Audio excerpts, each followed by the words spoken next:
I didn't realize I had my mic muted. All you missed was me saying, let's eat fire, followed by, hi, welcome to I Get Weird. This is me playing around on YouTube. I'm going to turn on a little bit more light. Forgive me. This week, I'm not doing this weekly, but this particular week, I wanted to talk about a couple of one of the most famous unusual performers in the world, and then one of the first of the unusual performers in the world. I don't always like to use the word freaks because you'll find that some do not care. Historically, they used the word freak. They used it as a selling point. They used it as in the case of last week, or week before last, I was talking about Johnny Eck. Johnny Eck billed himself as the king of the freaks. So, of course, he didn't care about being called a freak. He put it on the banner himself, whatever it took to sell tickets. Well, then Matthew Bookinger, maybe not. The two I've got for you this week, I think neither of them would have liked to have been called a freak. So I'll use a lot of other terms, the unusual, the peculiar, etc. I don't want to use any sort of insulting terminology. All of this is promoting my show, which I do called FreakShow and Tell. It's right there. This is going to be if you're in the northeastern, midwestern United States. If you start from Illinois, you draw a circle all the way around to New York, down through South Carolina, go there, a little bit into Canada, say London, Ontario, and Toronto. Can put them in the loop there, and you've got my touring area. That's enough advertising. Let's get into the meat of what we want to talk about. The very first one is one that is not famous, but she was one of the first. This is the woman who launched P.T. Barnum's career. P.T. Barnum didn't get into circuses until he was in his 60s. He was a businessman. He was a politician. He was an abolitionist. He was a failed businessman over and over and over again as well. His success was hard fought. This was one of the originals. She was Joice Heth. You see her dates of birth and death there. And I've also put, see if I can point in the right direction. So right here I've got George Washington because I need you to see these two dates because the claim was that Joice Heth, born in 1756, died 1836, that she was George Washington's nurse, that she was owned by George Washington's father as a slave. But you see these dates don't really match up. So the claim was what you were seeing was a 110-year-old woman and that she had worked for George Washington. She starts off life owned as a slave in 1756, not an uncommon story for folks of African descent in America then. She lives an entire life there first and then gets sort of purchased by a showman, contracted by a showman. So how much she was getting paid is dubious. And then P.T. Barnum does not begin the claim that she was Washington's nurse. That starts with another showman. So this guy picks her up on contract or outright buys her. I really can't find out which one. And starts claiming she's Washington's nurse. He probably cast for the part. He probably had an idea of, I want to start selling these rubes, Washington's nurse. Find me an old black lady. And she fit the part. It also would turn out she'd be very good at the job later in life. So I'm going to skip ahead a little bit and then double back. Later in life, when she's working for P.T. Barnum, people would pepper her with questions about George Washington's life, and she would fire right back. She knew all the trivia one would know about George Washington. And then a lot of it was stuff that you could fake. So she was also very good at the BS part of the whole thing. They would say, what was his favorite song when he was a baby? She would say, oh, I used to sing him this old spiritual, and she'd start singing it. So she was also good at just sort of faking the entire thing. She was a very aged looking woman. She played the part of the 100-plus-year-old person in her 60s and in her 70s. Once she was working for P.T. Barnum, there is debate as to whether he just owned a slave. We know that he used a slave in his show, and often the claim I'll see is that he exploited a slave as his first act, which is an interesting way. You can attack P.T. Barnum a lot of ways. This one's murky. So he was paying her $1,500 a week in that time. That's a princely sum. Don't know if you know a lot about slavery, but you do know you don't pay them. That's kind of one of the defining characteristics. So then how is it slavery? How is it crappy? How is it dubious? Well, could she exit the contract becomes the question. Sure, I'm paying you to do the job, and I'm paying you handsomely to do the job, but if you can't quit the job, then I am denying you agency. I am denying you a freedom of sorts. So I guess I could pay you all I want if I'm not giving you freedom in the broader sense of the term. Then I guess it is a crappy thing to do. But I can find no real evidence of that other than just sort of the world being a terrible place for women in her position. I don't find P.T. Barnum doing anything particularly exploitative, and in fact, paying her handsomely probably helped. P.T. Barnum was a nobody from Kentucky when he, I would say, took up with Joice Heth, when he purchased her, when he started working with her, when he hired her, however you want to word it. And then his career shot up. She was a sensation. It's a really cool idea that you're seeing this 100-year-old person who was the nurse to the father of our country. That's cool. There's enough distance on by the time Barnum's doing this. There's enough distance between Washington's death and his life, where no one was alive then except for her, was the pitch. She was also very good at the job. This is very important. Like, it's one thing for me to say, look, you're very unusual looking, you're very old, or just lie and create a character. But if you can't hold an audience, baby, you can't hold an audience. Like, I'm sorry. Like, if you're just not very good at what you do, then you're just not very good at what you do. She was good at what she did. She held the audience. She kept the marks.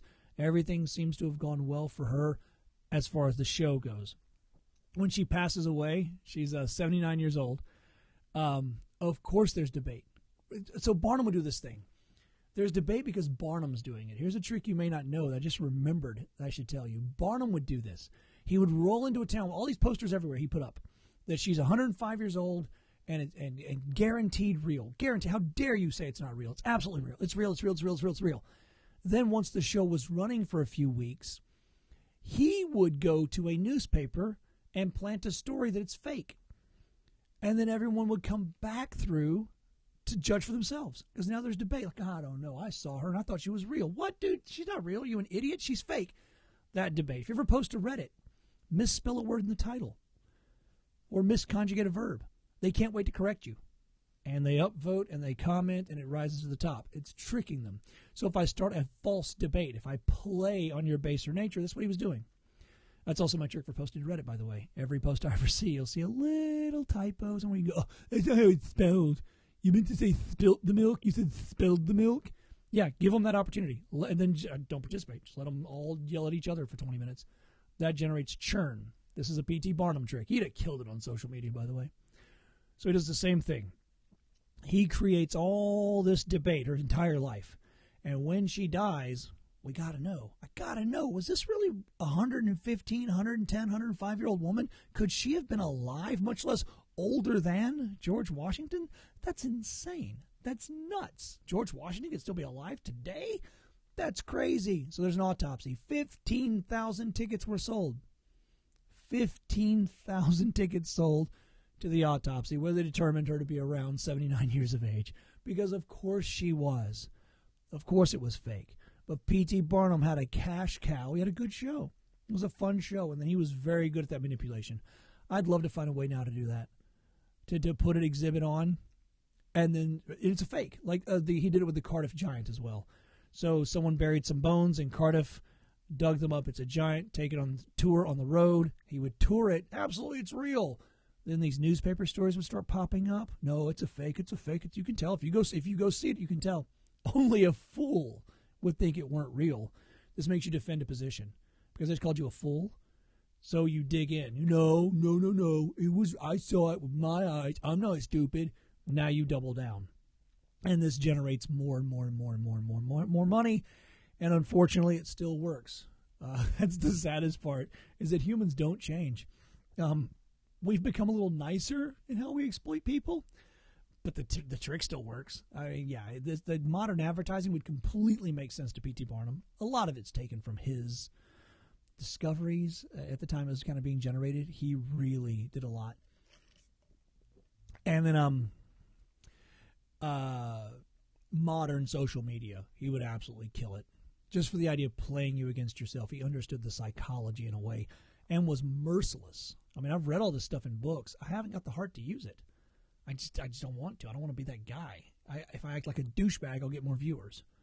If I started right now talking controversy, if I said women were inferior or something, and said it in a delicate sort of way where it was defensible in a way, what he meant was, and then you all start arguing with each other, it would absolutely generate YouTube comments, YouTube fights, and that would push up my numbers.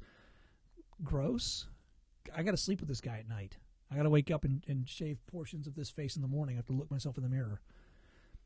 But I'm aware. That's a freak you probably haven't heard of. I say a freak, a sideshow attraction, an oddity, an unusual woman. Here's one you definitely have. You have all heard of the Eelephant Man. I thought his name was John Merrick. I thought that forever. And then years ago, looked him up. It's Joseph. It's not an uncommon thing, incorrectly called John by more than just me. Thank God I wasn't the only idiot who can't read. It clearly says Joseph Merrick right there. I don't know why I couldn't read it. John Merrick, as you can see, born a very unusual-looking person. Well, born rather normal. He starts to develop these tumors, these growths. And I'm using growths and tumors interchangeably because we don't know what he had. There was a DNA test done a few years back. I mean, within like 2 decades back, of the bones of the Eelephant Man.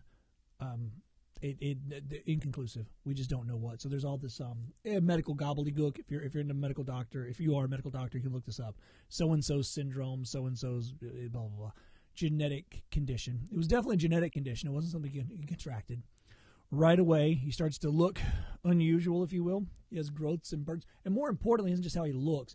Difficulty breathing, difficulty seeing, difficulty hearing. You know, you start to get growths all over your face and your hands.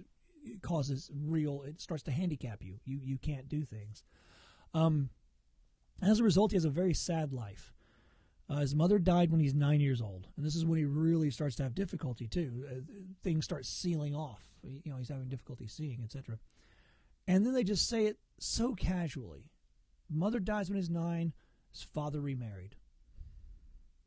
They never mention his father remarried and abandoned his child.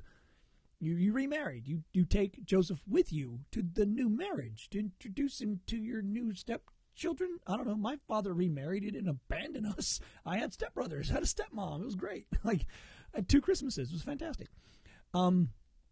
You know, this could be a happy ending, but it wasn't. So his father remarried and was a piece of crap. I had no other reason for that. 9 years old when his mother dies. I'm guessing his father remarried rather quickly. It's what they make it sound like. So 10, 11. He's malformed. He's unusual looking. He has difficulty seeing, difficulty breathing. You see his right hand is really, really tragic. And he's 11. No parents, no help, nobody out there in the world. Can you hear the violins playing in the background? It's a sad story, and it makes a hell of a movie. It makes a hell of a stage play. Spoiler alert. By the time he's 17, he ends up in a workhouse. A workhouse is thank God, doesn't exist in our part of the world anymore. It's where you would go, like now you stand out in front of a Home Depot or Lowe's, and you hope someone comes by in a truck and picks you up to take you for day work. It was where you'd go for that, but at 17 years old. You're essentially homeless. You're sleeping in something like a shelter, but people would go there and say, hey, I need 3 people to work on the factory line manufacturing shoes for 6 hours, and I'll pay you not very much money, even by those standards. I'll pay you half what I would pay a day laborer. So you're making half of what is now minimum wage.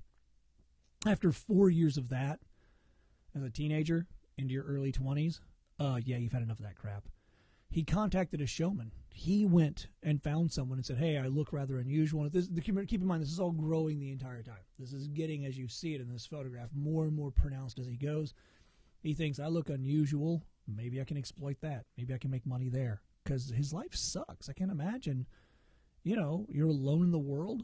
Probably hard to get a date. You have a terrible job. And what do you have going for you? Give it a shot. Usually, you don't go and find a showman on your own. Not a lot of stories happen like that, where the person born unusual, say the lobster boy, Grady Stiles, or the wolf-faced girl, the bearded lady, usually you don't walk into the sideshow and find a showman. Usually either start exhibiting yourself or your family does. So you're born very unusual and your mom and dad are very, very, very poor, so they buy a little tent. They start showing you for a nickel or a quarter in some developing part of the world. So you kind of put yourself in a show business, and then a P.T. Barnum wanders by, and then there was one called Rod and one called Scott. These are last names of showmen who would discover talent, if you will. Hey, you look very unusual, and they would buy you from your parents, in essence. I'll pay you $1,000 for the contract. Come with me, kid. You're in America. You're in the big time now. The big time being some dirty carnival lot where you perform for a nickel. Usually that's how it happens. Or like Chang and Ang, you're swimming in the river, and someone walks by and goes, you look different. Have you ever thought about being in show business? And off to the races you go. But, Merrick was having a terrible life. So he knocked on the door. Said, hey, can you make money off this? Somebody needs to do something. I'm hungry. Okay, but he had a really bad tour, and this breaks my heart. This guy could not catch a break.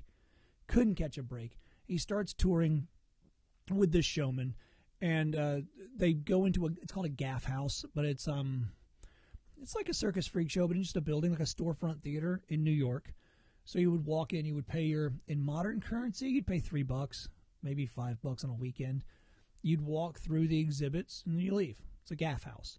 Most of the things there would be fake, is why it's called a gaff house. A gaff is a fake, a fraud. So you've got a Fiji mermaid, or you've got a fake two-headed beaver or something. That's a gaff house. And John would have probably been the one attraction. Maybe there was a magician, maybe a sword swallower, maybe a fire eater, and probably all the same person. Probably one person did magic tricks, ventriloquism, fire eating, and lay on a bed of nails. And then you would have gaffs in between. It burns down almost immediately, like 6-7 months into the contract, burns down. He goes for a tour of Europe. And this is also kind of fuzzy, so fill in the blanks however you like. He goes for a tour in Europe.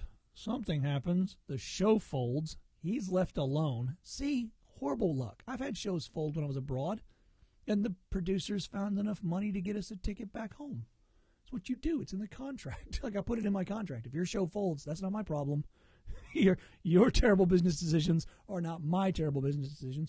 Or I could at least wire, well, I mean, I have savings or a credit card or whatever. My mom, my dad, my cousins. This guy's just stuck. No one cared for him. It's crazy. No one cared about him. No one could get him a train ticket back to someplace near. No. He gets arrested, probably for vagrancy. While he was in New York, he'd met a doctor.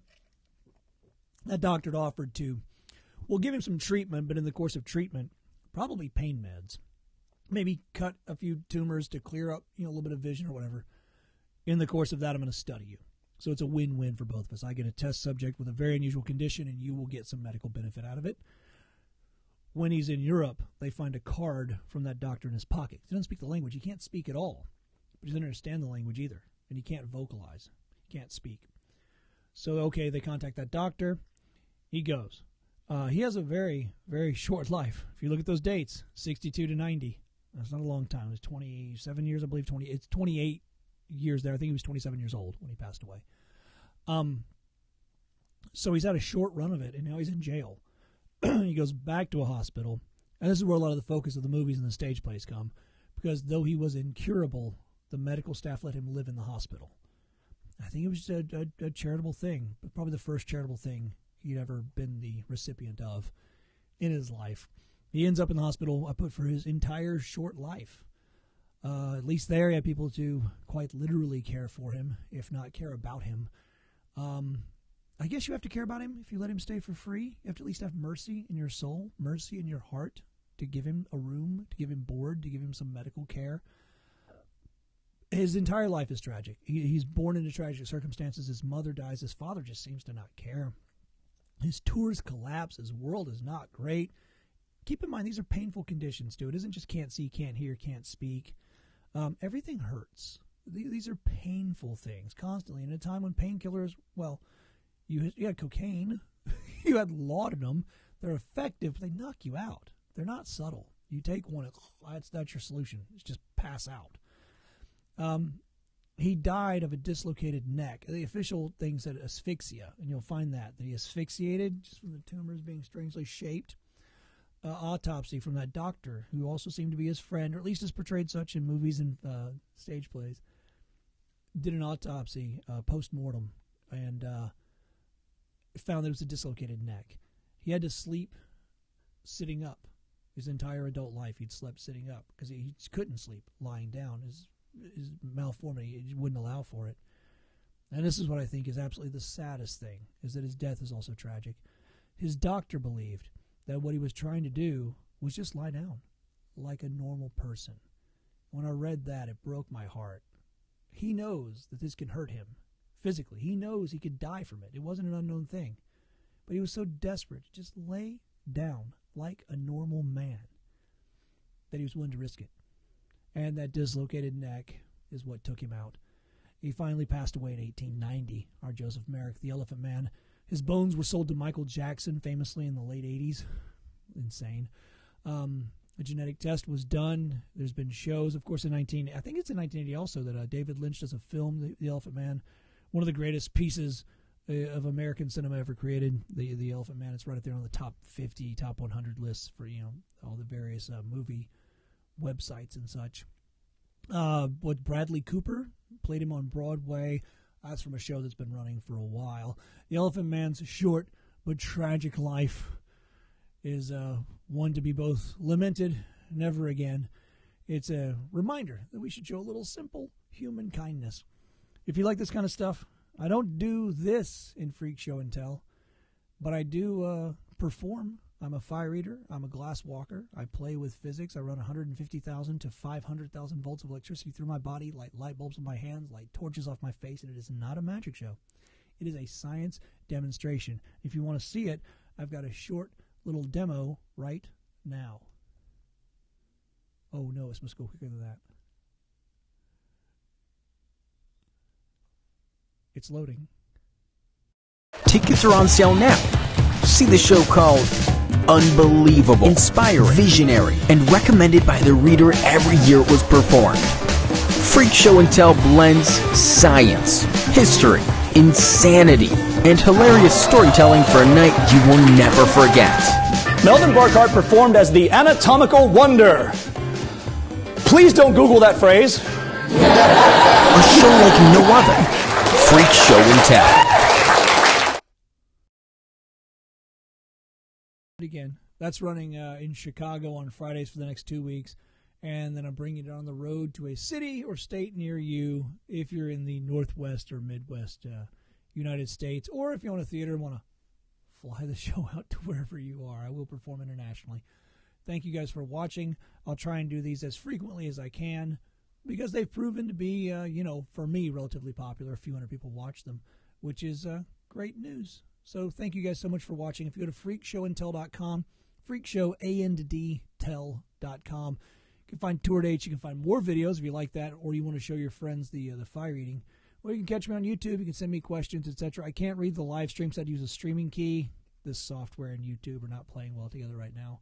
But I will read every single comment. Don't always reply to them if you're a dickbag, but I do read them, you dickbag. Thank you so much. Have a good night. Bye.